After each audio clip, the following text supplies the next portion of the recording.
Piroofeesar Gammachiis Dastaa Buubaa badhaafaman.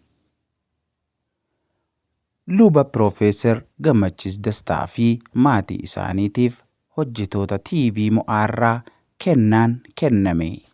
Hojiilee gaggaarii gama miidiyaatiin luba Piroofeesar Gammachiis Dastaan aarsaa guddaan hojjetamaa jiru sababeeffachuudhaan hojjetoonni dhaabbata TV Mo'aa kennaa fi badhaasa gumaachanii jiru. Egaan akkuma beekamu luba Piroofeesar Gammachiis Dastaa saba kana kallattii garaagaraatiin hanga Waaqayyoo ayyaana isaaniif baay'ise tajaajiluu irratti argamu. Akkuma beekamu mana barumsaa moodela ta'e akka addunyaatti mana barumsaa baay'ee gaarii ta'e mana barumsaa Cambridge Academy jedhamu hundeessuudhaan akka addunyaatti biyya garaagaraarraa barattoonni dhufanii akka itti baratan akkasumas illee sabni keenya akka itti barataniif carraa kennuudhaan barnooti kennamaa jira. Kun wanta baay'ee jabeeffamuu qabuu fi wanta baay'ee moodela ta'e biyya kana keessatti barumsaaf sadarkaa jalqabaa kennuu isaanii agarsiisa.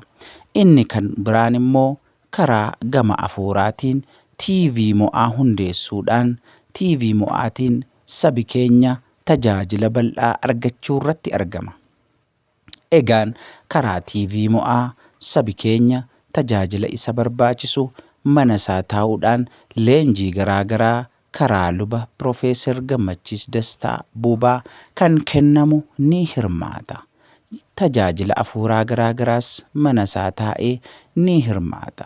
Waldooleen garaagaraallee TV Mo'aa fayyadamuudhaan tajaajila isaanii kallattii garaagaraatiin dabarfachuu irratti argamu. Kanaaf TV'n Mo'aa saba keenyaaf tajaajiltoota keenyaaf kallattii garaagaraatiin bu'aa buusaa jira jechuudha.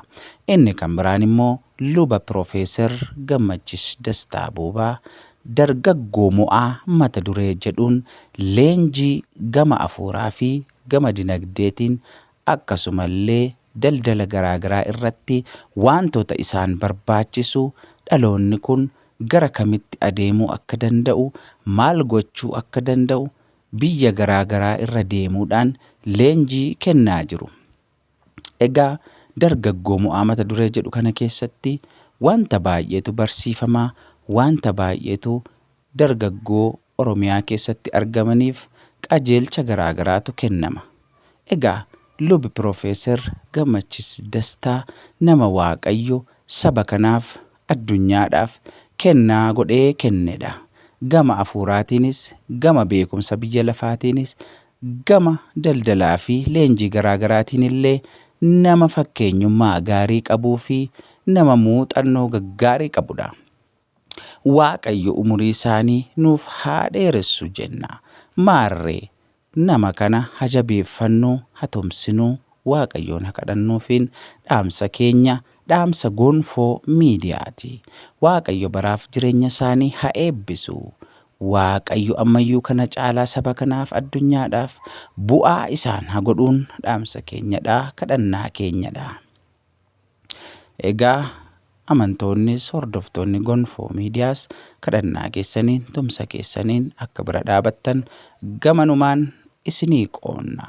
Egaa gonfoo miidiyaan immoo miidiyaa keessanidha. Subscribe, like, share gochuu hin dagatinaa. Kana caalaa wantoota gaggaariidhaan akka dhufnuuf nu tumsaa. Waan nu barbaachisan wanta baay'eetu jira. Hojiilee gaggaarii, hojiilee qulqullina qaban itti fufnee hojjechuu waan barbaannuuf gama dandeessaniin nu tumsaa isiniin jennaa. Waaqayyo baraaf jireenya keessan haa eebbisu. Yeroo gaarii qabaadhaa. Shalom.